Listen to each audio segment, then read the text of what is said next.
Kayu, Diba? wait lang, isa lang pa Paisa lang, paisa lang. Sis Mesyang. Yes, Paisa lang sige. ha. Sis Mesyang, anong sinabi sa'yo ni Brat? Totoo ba yung sinabi ni Dens?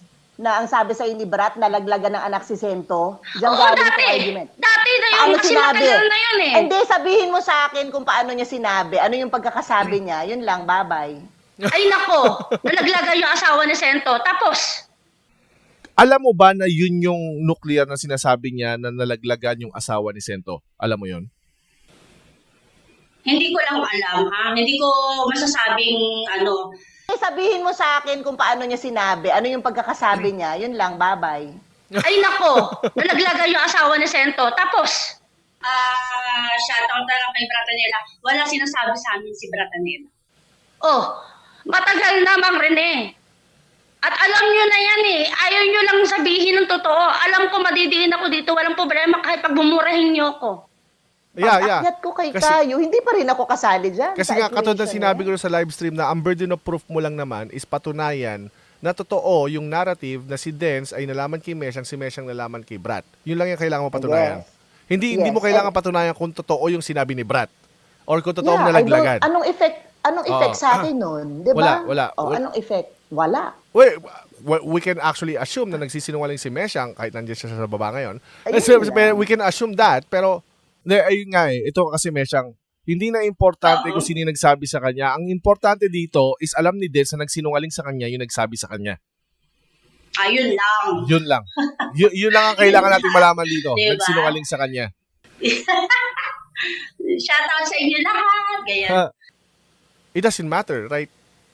Pero wag pa rin ibalik sa akin. Sila lang yun. Kaya nga sabi ko kay Mang Rene, mali lang yung pagkarinig niya. Sabi ko, Mang Rene, ano na ako, absuelto na ako kasi si Dens lang yun eh. Kung sinabi ni Dens na liar ako, that's it. Ako yung liar. Pero ang sabi ni Dens, siya ang I'm telling the truth. Sabi niya sa live niya, I'm telling the truth. And si Dens nga, Actually, yun na rin yung sinabi ko eh.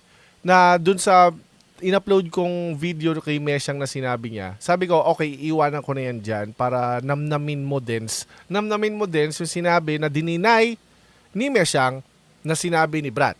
Okay? Shoutout na lang kay Bratanela. Wala sinasabi sa amin si Bratanela.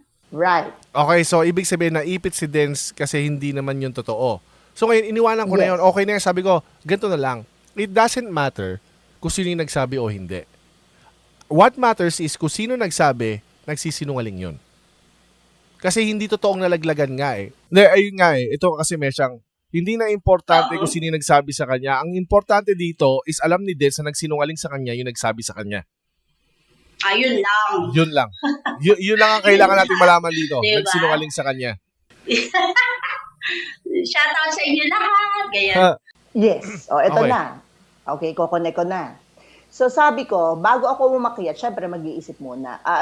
Ang nangibabaw sa akin is si Dens is mababurn ni Kayo. Kasi ang tinanong ko siya Dens, dito galing yung kwento na sequence ng pangalan. Dens, yung bang kasi actually pinipigilan ni sis, lalo na ni sis Mesyang na makisawsaw nga si Dens dyan sa topic na yan. Kaya lang yung emotion ni Dens, believing na totoo yon. So, ang sa akin is Dens. Nag-ano na ako kay Dens eh. Gusto ko kung solid ba yung kanyang ground dyan sa pagtatanggol na yan, na pakikipag-away, pakikipag-clash sa'yo. Tungkol dyan, sa Dens. nuclear. Oo. Yes. Dens, si Sento ba mismo ang nagkwento sa'yo? Sabi niya sa akin, no. Doon pa lang, alarming na sa akin yun. Ay, no, hindi pwede. So, ano yun? Si Sento ang nagsabi sa'yo, hindi daw. So, sabi ko, paano mo? Siyempre, next question, sino nagsabi sa'yo? Si Sis Mesyang daw. O, saan yun? Galing kay Sis Mesyang. Pasensya na kayo, I have to trace eh. Ayun nga eh. Ito kasi Mesyang, hindi na importante kung sino yung nagsabi sa kanya. Ang importante dito is alam ni Dens na nagsinungaling sa kanya yung nagsabi sa kanya. Ayun lang. Yun lang. Yun lang ang kailangan nating malaman dito. Diba? Nagsinungaling sa kanya. Shoutout sa inyo lahat. Ganyan. Mesyang Brat, kaya lang po yung name ni Brat napasama. Siyempre, karapatan ko pong magtanong. Ako po nandun din, yung mukha ko lumalabas sa Densable TV.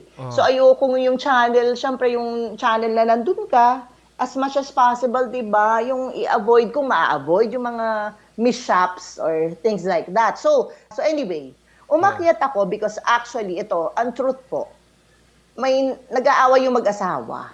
Ayoko Oo. pong na ano sila after may isyong ganyan, nag-aaway sila, nagsisisihan, why you did that. So, Borderline hiwalayan kasi, no? yes. So ako parang kayo, this time pa-arbor naman kay Dens, ganun. So ang kapalit naman nun, I have to be truthful kay Kayo. Unfair naman na bigay lang ng bigay si Kayo, walang kapalit, di ba? It's a two-way, yung deal, it's a two-way process. Hindi pwedeng give ng give. Kailangan po, sige, sabi pati niya, challenge niya lahat lumabas sa open. Lahat kailangan come out para sa katotohanan. And that's what I did.